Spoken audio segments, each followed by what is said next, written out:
നമസ്കാരം പ്രിയപ്പെട്ട പ്രേക്ഷകരെ, ദിനപത്രങ്ങളിലെ പ്രധാന വാർത്തകളിലേക്ക് ഏവർക്കും സ്വാഗതം. ഇന്ന് ഏപ്രിൽ 24 വ്യാഴം. പഹൽഗാം ഭീകരാക്രമണം, പാകിസ്ഥാനെതിരെ കടുത്ത നടപടികളുമായി ഇന്ത്യ.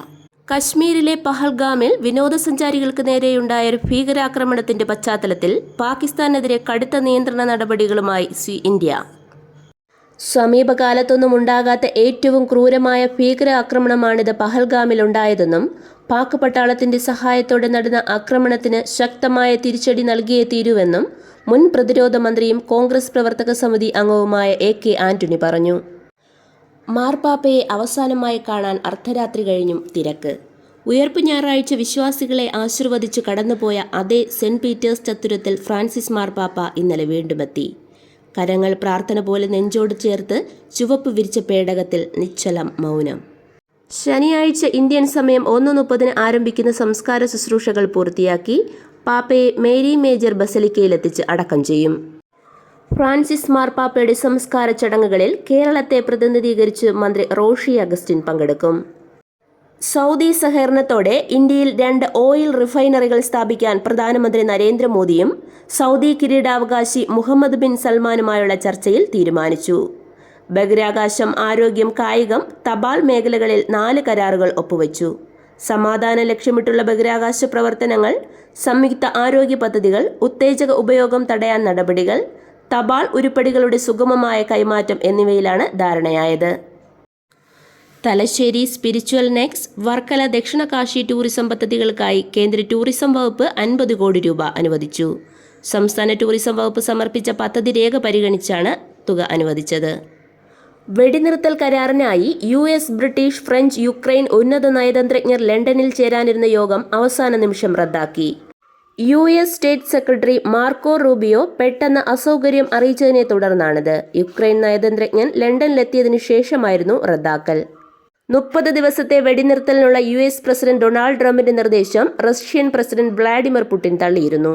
തിരുവാതുക്കലിൽ വ്യവസായിയെയും ഭാര്യയെയും വീട്ടിൽ കയറി വെട്ടിക്കൊലപ്പെടുത്തിയ കേസിലെ പ്രതി അസം സ്വദേശി അമിതിനെ ആലത്തൂരിലെ അതിഥി തൊഴിലാളി ക്യാമ്പിൽ നിന്നും പിടികൂടി.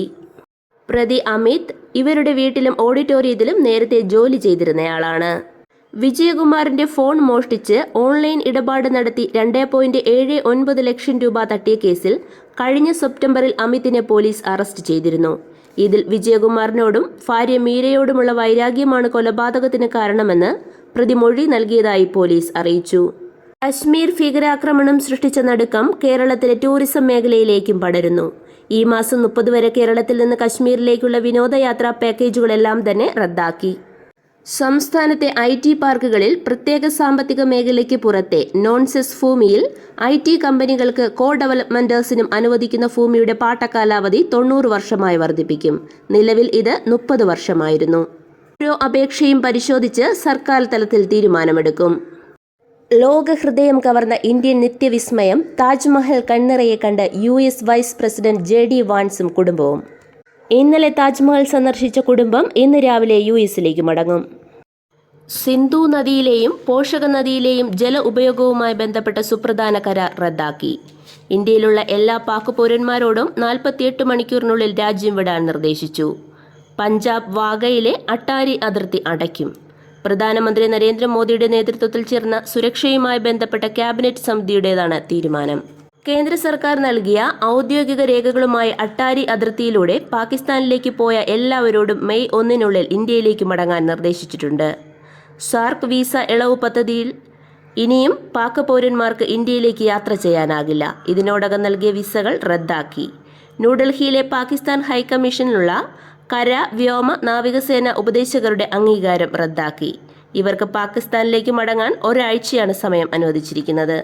പഹൽഗാമിലെ ഭീകരാക്രമണത്തിന് പിന്നാലെ ജമ്മു കാശ്മീരിലെ ബാരമുല്ല ജില്ലയിൽ ഇന്നലെ പുലർച്ചെ നിയന്ത്രണ രേഖയിലുണ്ടായ പാക് നുഴഞ്ഞുകയറ്റം സൈന്യം തകർത്തു. 2 ഭീകരരെ വധിച്ചു. ഫെഡറേഷൻ കപ്പ് അത്ലറ്റിക്സിൽ മലയാളി അത്ലറ്റുകൾക്ക് 2 വെള്ളിയും 1 വെങ്കലവും. IPL ഹൈദരാബാദിനെതിരെ മുംബൈക്ക് 7 വിക്കറ്റ് ജയം.